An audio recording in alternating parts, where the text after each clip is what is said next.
Hey guys, welcome back to another video. Today I'm doing the second episode of my GameMaker Basics series. This episode I'm going to show you how to do some basic movement code and how you can maybe evolve that to be more complex if you're using something like physics. So let's get right into this. So just open GameMaker by double clicking it again, as you did last episode, and this is just for me. Just click remind later. I normally just click remind later. It doesn't really matter what you click, I just haven't updated mine.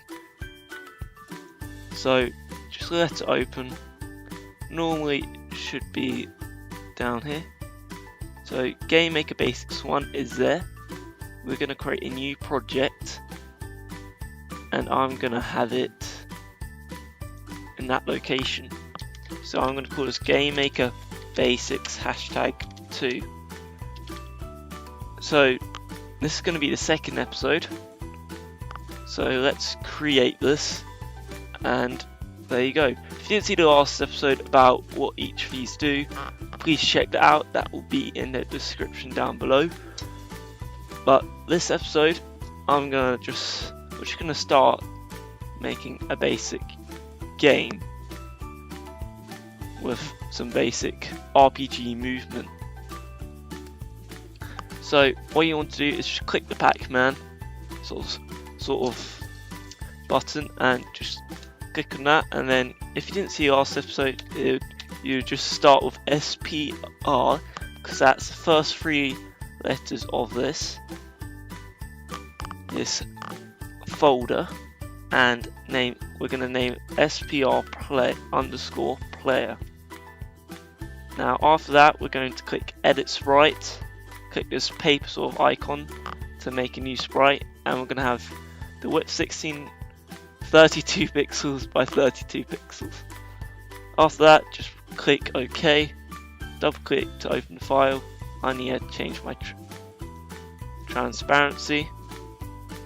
I will talk about that I'll talk about that now. So transparency is just if it's transparent or not. So this bit, all the bits which I haven't drawn in, that's the transparent bit, so you can't actually see it. So this would change the color. Some people normally set it to colors like pink, so when they draw like a greyish color they can clearly see what they're drawing. I've done that before, but we're just going to keep it as the block pattern for now. So we're going to start by clicking the paint bucket, and we're just going to fill the area and click the bluish color. Then after that we're just going to click your canvas / area, whatever you want to call it, and we're just going to click the tick. Click the tick again to save it, and just click OK. So to save this, let's just click the floppy disk, as we knew this last episode. Now after that we're just going to create a new object by clicking this ball sphere sort of button, and we're going to call it OBJ player. Last episode we made an object and assigned it to the player. Oh no, to the sprite. So we're going to do the same, and after that we're just going to click OK. We're going to open the room, and we are going to resize the room to 640 by 640 pixels. We're going to keep the room speed at 60, and then we're going to put the player anywhere you want in the room. After that we're just going to tick it, save it, and we're going to press this green arrow sort of button to run the game and see if it works.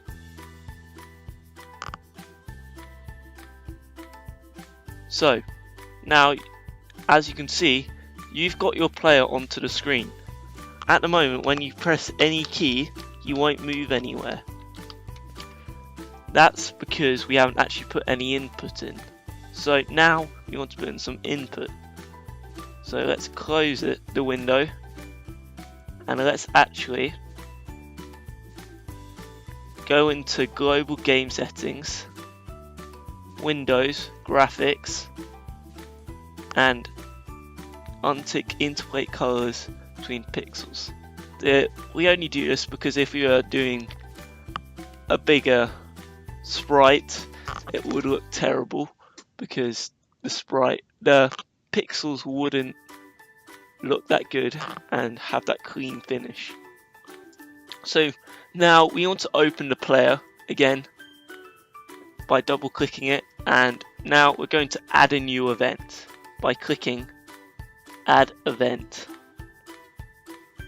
Now from this I have all these buttons. From this we're going to click Keyboard and Left. This will be the left arrow on your keyboard. Now along here, so all the different sections, I guess you could call them, where the drag and drop functions are, but we're just going to do some normal code later, and we're going to start with the drag and drop function. So we're going to drag this, or the green arrows, those which are pointing out from the middle, and we're going to click this arrow on the left side, and we're going to make the speed 2. I'm just going to click OK. So now we're going to save our game and run it again. Now every time we press the left button, it should start moving in that direction. So the problem here is it's just moved across left. So to fix that, we need to press the middle one as well to stop him moving. Now it should work. This is just a bit of debugging, which basically means finding the thing you've got wrong and making it what you want to do, and finding what you've done wrong in your code. Now if I press the key,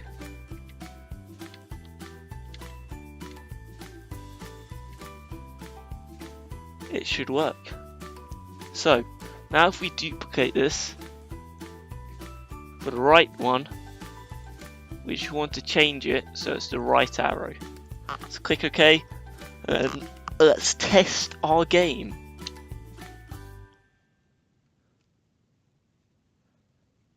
Now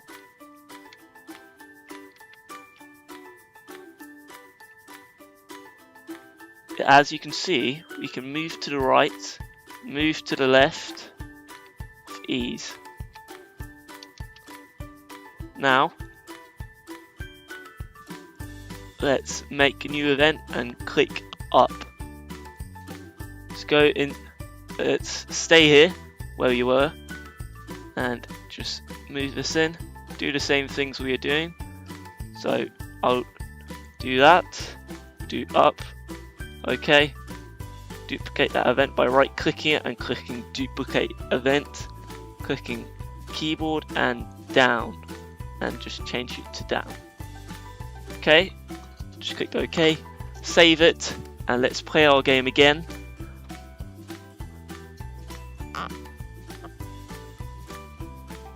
Now as you can see, we can move left, right, up, down, and we can move everywhere fine. Now we want to do it in code because that's what real game makers do. Well, if you want to be, this would be the solution if you're just starting out with GameMaker, which I think most of you are.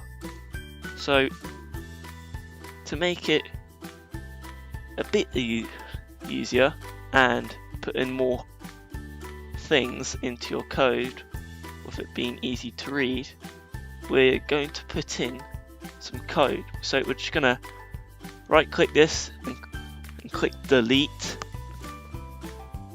and now we're going to click Control here on the right and dragging this sort of folded piece of paper into your actions box.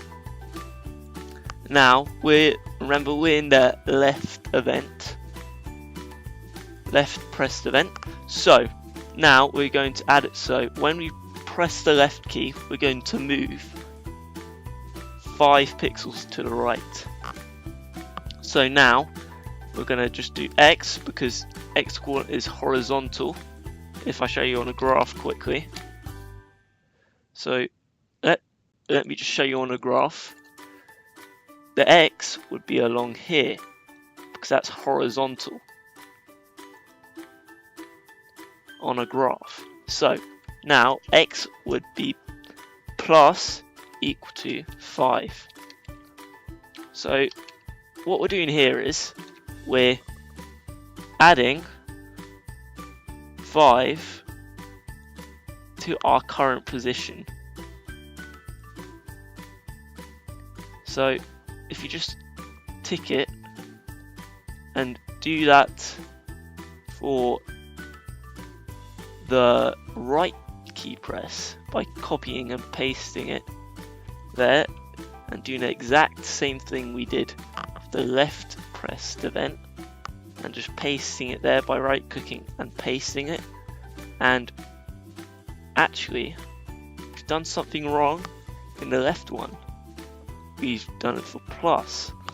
Plussing it would make us go onto the positive side on the graph, which this would be the positive side. The negative side is here. We want to minus it so we can go onto the negative side. So we want to change this to minus 5. Minus equals 5.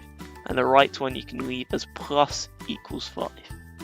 Now, if we save our game and run it, it should send us left and right fine, as it did before, except it moves us a bit further and a bit smoother. Now, we can do this with up and down, but remember it's the y axis, so up and down. Remember this is minus and plus. So if you wanted to do up, you would normally think you do y plus equals 5. So if we save our game and run it like that, which you can do in GameMaker, you can see it would just make you go down. But that's because, imagine you've reflected it the other side, so it would be minus equals 5. Now if you save it and play it again, it should make us go up now. So when you press the up key, it makes us go up as we want it to do. Now you can do this and copy and paste it as we did before. Delete that and just drag in the code again and change this to plus. And just saving it by clicking this and running the game. Now if we run the game, you can see successfully we can move right, left, up and down, and we can move fine at a speed we want it to move at.